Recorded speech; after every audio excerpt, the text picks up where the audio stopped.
Vệ sinh môi trường, environmental sanitation. Môi trường không phải đâu xa. Cái xanh, cái đẹp quanh ta đây mà. Công tác vệ sinh trong nhà. Ở ngay thôn xóm thông qua dân làng. The environment is not far away. Greenness and beauty are all around us. Housekeeping, inside the village through villagers. Đất nước ngày một huy hoàng.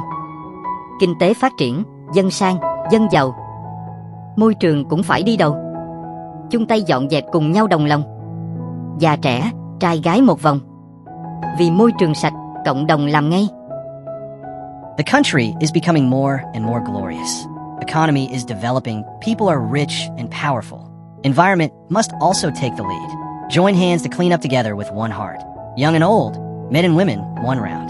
For a clean environment, the community works together now.